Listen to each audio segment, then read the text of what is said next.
Hallelujah. The Bible says in that book of Matthew 28, it says, "Go ye to all nations, preach the gospel. Tell them the truth about what you have received, and baptize them."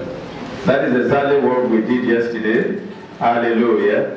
We baptized, I think it's about 15, isn't it? 15 people. Hallelujah. Glory be to God. Hallelujah. Yeah. Somebody asked a question yesterday that in the moment you are baptized, if you commit a sin, do you need to baptize it to go for baptism again? Hallelujah. And I believe we answered the person. And I love the message, the question as well, because you think baptism actually take you away from sin. No. It's not a prerequisite to make heaven either. But it's actually to obey what God has commanded. He said, baptize them. Hallelujah. Baptism is an initiation to the body of Christ. Hallelujah. So we show a complete fullness that I am with Him. Hallelujah. And a question comes that should in case you are not privileged to be baptized, maybe the church you attend does not do baptism and you have given your life to Christ, will God be cross with you? Or maybe when you get to heaven, when Jesus asked, "Were you baptized?" Who is to be blamed? Hallelujah. Hallelujah. Like I said, baptism is not a prerequisite to make heaven. The only way to heaven is Jesus. Whether you are baptized or not, in as much you have given your life to Christ Jesus, you become a born again. Remember the story of Nicodemus. At his age, Jesus was saying to him, unless one is born again, you cannot inherit the kingdom of God. And at his age, I thought maybe 70 or 75, he said, how can somebody be born again? Hallelujah. I believe we are all born again. Eh? Are we? Are we?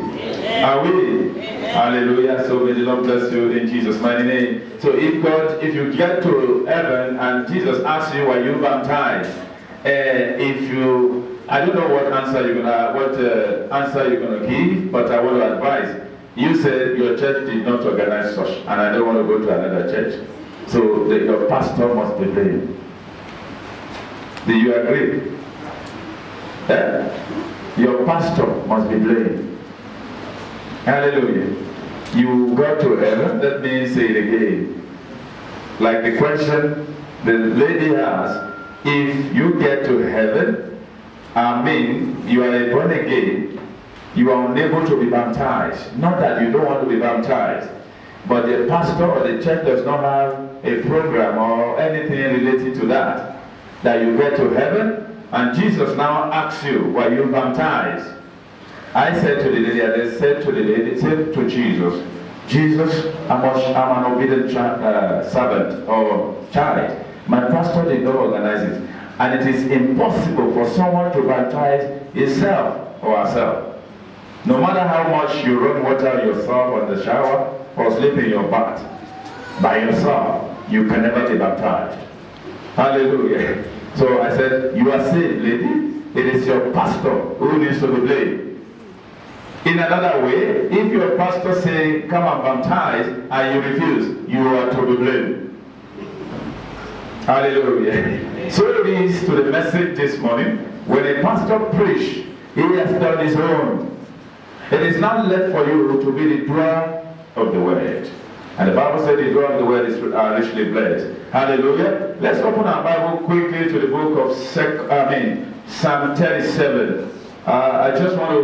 I've been asking God the grace to continue that message on Thursday. For those who are here on Thursday, it was a rush because people have to go and cook for their husband, look after their children for Friday school and all activities. So we rushed the message, but I believe we did a little bit of it. But I'm asking God the grace so that we can do more this morning. Hallelujah. The book of Psalm 37. The summary of that book of Psalm is found in the same 37:25. There was a particular passage in 25 that summarized 37, the whole 37. And if you permit me, I'm going to read from that summary. Hallelujah. I'm reading 25. like I said, Psalm 37 from verse 1 to the end. The summary of the whole passage, you find it in 25. Verse 25. Are we all there? I was young, and now I'm old. Yet I've never seen the righteous forsaken, or their children begging for bread, or begging bread. Hallelujah.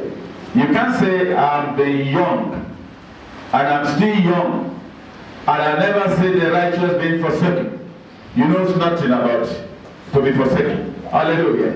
You have no experience of being forsaken. Now David was a qualified person to say this because he was saying it at a old age. He said, I've been young, meaning since the beginning of his birth. To his old age, he has never seen the righteous be forsaken. Hallelujah.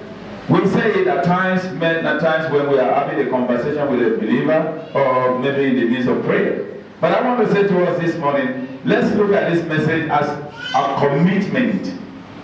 The topic of this message is commitment. To be committed. The word commitment is to be committed.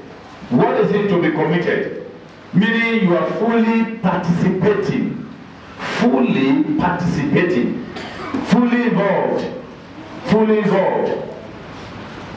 To be committed. Hallelujah. And I want to take that reading. Sir, you're going to be reading for us this morning. That's the book of Psalm 37, verse 1. Let's be attentive to this. Before we read this book, I just want to look at what I can use to bring you closer to this message. Today, when you watch the TV, you see animals doing some sports, isn't it? Animals like dog, camel, donkey, a lot of horses. They were taking the place of human beings. They asked them to run. They ran. They do many things. Hallelujah. Even the cats. You can train your cats to do some gymnastics. I saw a lady, a white lady. She held a stick and the cat was jumping. You understand? The cat. The higher the stick is, the cat jump to that level. And people were clapping. It took her a lot of exercise. There is a bond between her and the cat. Hallelujah. I can't a cat just pass by and I say, hey, jump. Then I will jump. There must be a cat. And again, having a relationship with that cat, she has spent a lot of time to educate the cat. Though the cat couldn't speak, but there is a communication that makes the cat to do that. Okay, let's use cat as an example for us to be able to understand this message. There was a particular person who actually trained the cat for many years because he wasn't working outside his home. He worked at home. So the only friend he has was the cat. After finishing whatever it is he's doing on the computer, the cat is there. So he began to teach this cat to read a book. He said, take the book and read. The cat will grab the book with the two, though he couldn't read, but he still had that book. He said a lot of things to the cat. He said, John, clap your hand. The cat, John. He was so excited, he and the cat. So he needed other people to see. And he called his friends. Hallelujah. He called all his friends and said, I've got a cat who can do a lot of things. When the friend came, they sat. So okay, cat. The cat started sleeping. The cat, hey, he was sleeping. Instead of jumping, the cat was just on the floor as if he's dead. It got frustrated. He couldn't cope anymore. He carried a wood. And he wanted to give the second one, and the friend hold his hand. You're wicked. The innocent cat. Are you mad? They rescued the cat. And they walked away. All of them were disappointed on what he had done. And after they left, the men sat down, crying. And the cat got up. They carried the book.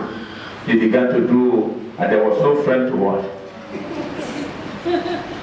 Then he said, but this is what I asked you to do when these people are here. Why don't you do it? The cat was doing everything. He used the tail to do. And the man sat down, disappointed. But the cat came around him like he always do. And he looked at himself and said, it's not you, cat, it's me. Said, it can't be you. It's me. And I think I forgot that you are just an animal. I wanted to entice my friend with you without telling you what I want to do. Nice. And he began to say to the cat, forgive me. And the cat began, you know when the cat want to come closer, they use their tail. Who has the cat tail? You used to have. We're going to use the tail. And the cat realized that, no, I get the attention of this man back. And he said, never again. I wouldn't call anybody to you. And the cat do all those things, he began to do all those things. And he said, what about us this morning? Hallelujah. What about us this morning? Hallelujah. If you look at that book from verse 1, it says a lot. Hallelujah. The verse 1 of it says, fret thyself because of evildoer.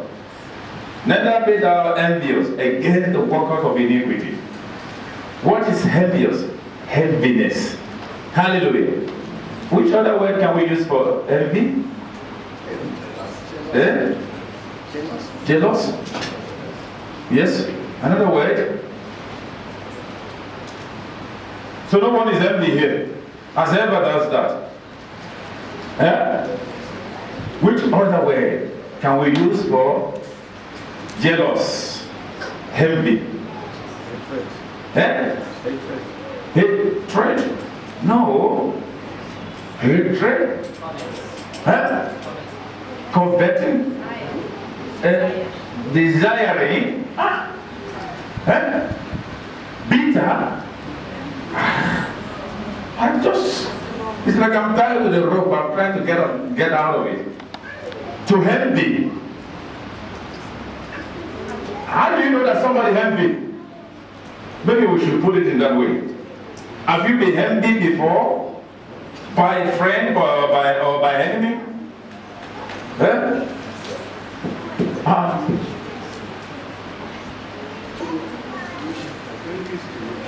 To wish.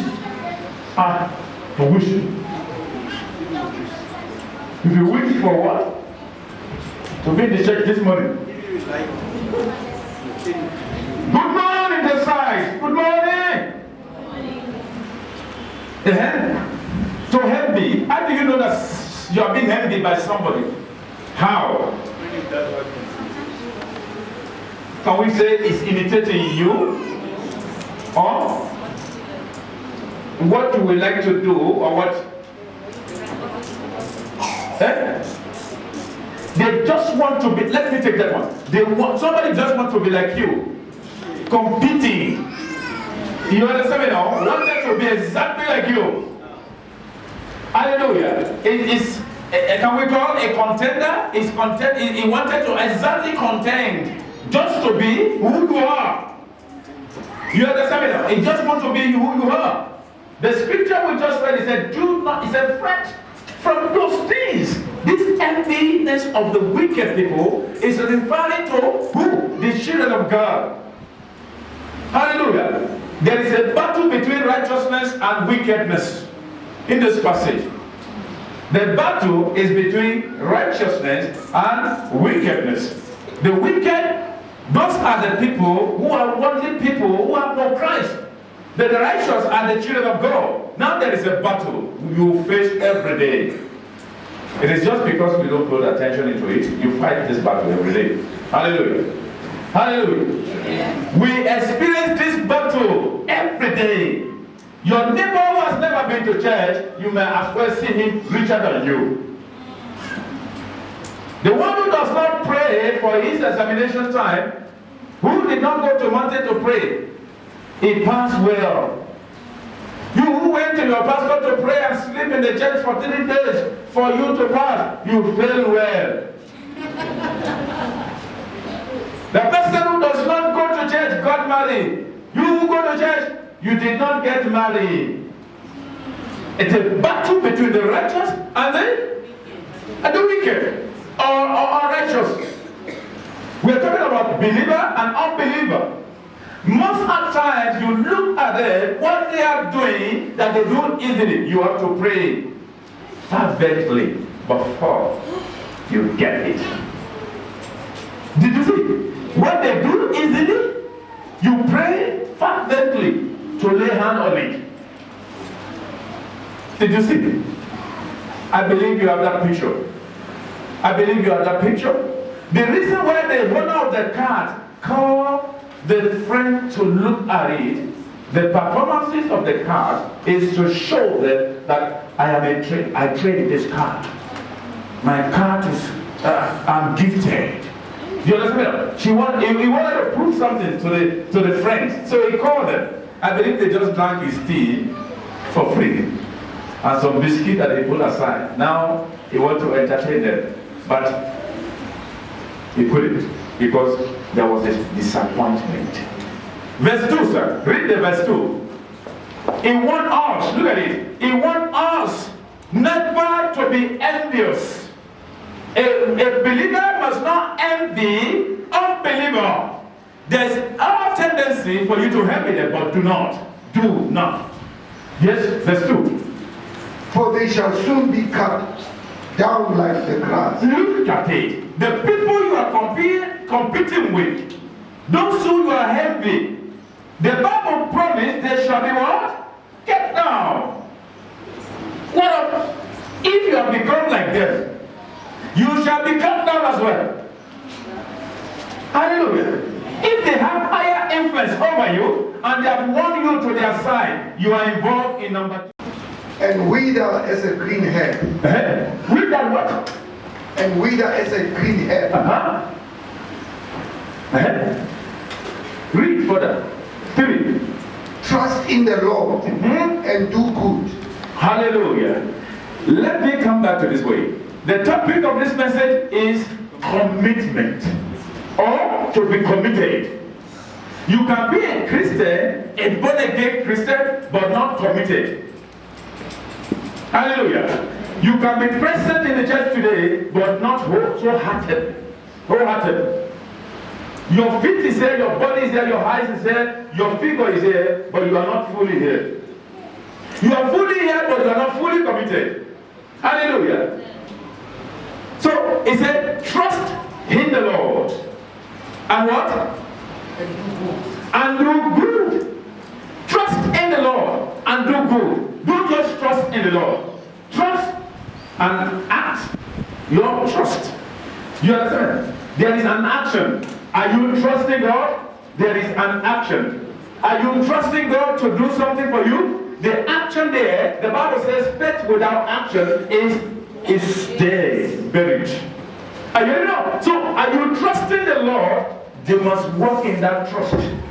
Hallelujah. Hallelujah. It said, delight yourself also in the Lord, and it shall give you the desire of thy heart. Is that not what it says?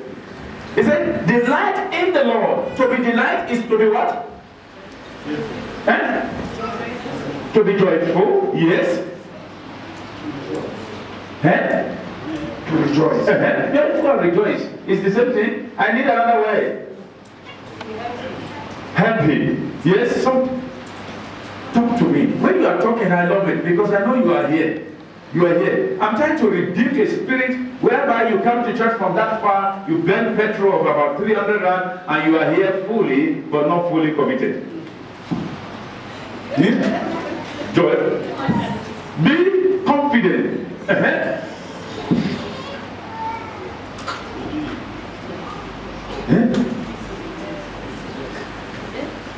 To relax.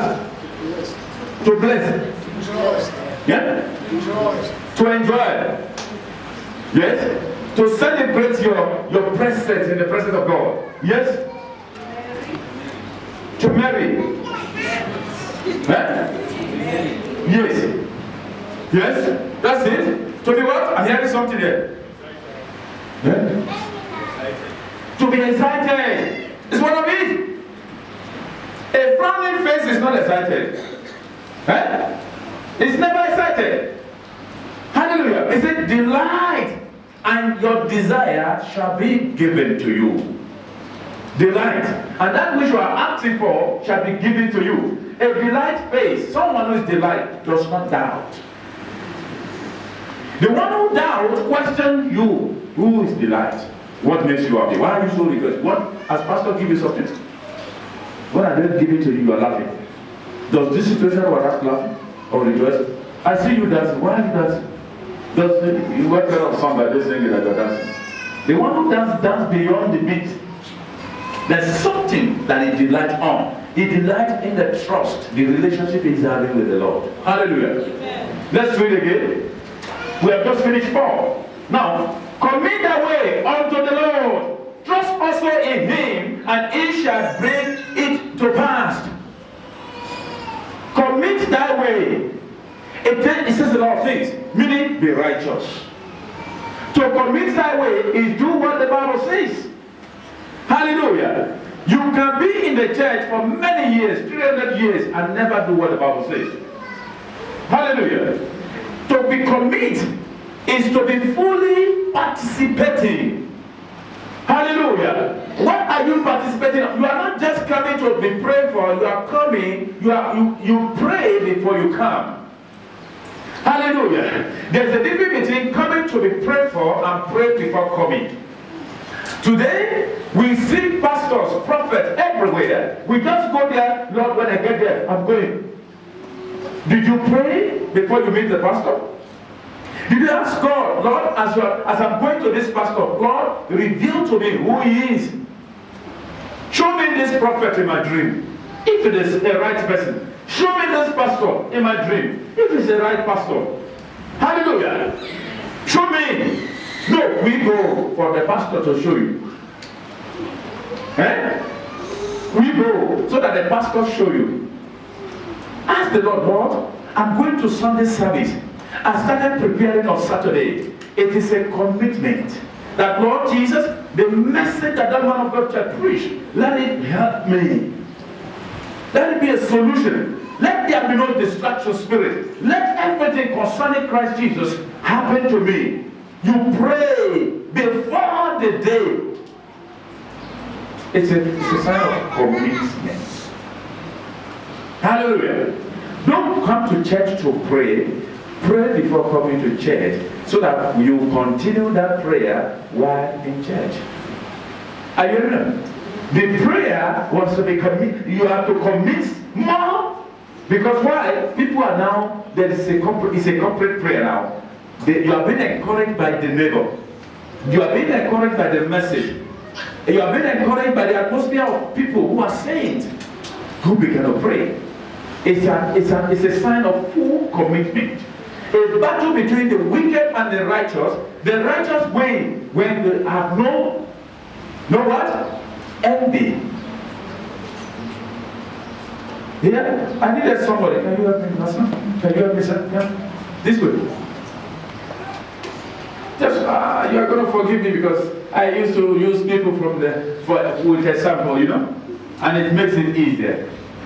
It's taller than me, is it? I'm taller than him. God bless you. This is the sample. And I never know that. And this person, I wish I'm tall. This guy he could reach anything he wanted to get. And I'm a prayer warrior. I am a Christian, a born again Christian. And he's not. But there's a lot of things he has achieved that I needed. Do you understand me now? But it's not a born again. But there's a lot of things he has achieved that I want. It is not that what he achieved God cannot give me. But the means of which he got it is not rightful. Do you understand me now? You remember verse 1. He said, not you, so they shall be withered away. Hallelujah. Now, I envy him. My enviness to him make me to sit in the presence of God and begin to pray. Wanted to be him. It's a wrong prayer. Did you see? I prayed, I fasted, but all I want is to be this man, not to be who God wants me to be. There is no amount of what God wants to tell me I will not listen, because my heart is in him. I was not trusting God. I was actually helping him. There's a lot of enviness or envious people as a prayer warrior today. The reason why they join prayer warrior is to be better than somebody. Not to be who God made them to be. If I'm a genuine Christian, I should know that there's a battle between me and this man. Not a battle for me to kill him or to leave my neighborhood because he drives his car all up and down and I'm walking on my feet. And most especially when he passed by, maybe I'm going to church this morning and I pass by his house, he's still busy drinking. And he never been to church. I walk past his house and I'm coming back. I met him drinking. But he's the only one who is the most richest man. No matter how safe you are as a believer. He said, God, what have I done to you? What offense have I done? This man has never cried for anything. I'm going to church, night vigil, everything. I'm always there. But this guy always stays. It's always, everything is there. Look at it. The reason that I know Christ was actually to be better than this person. The reason of my prayer is to show my neighbor that enviness. Will I now pretend that I don't see that he's prospering? But I should know, no matter what he has, he does not have my own wealth. He cannot have my riches to himself.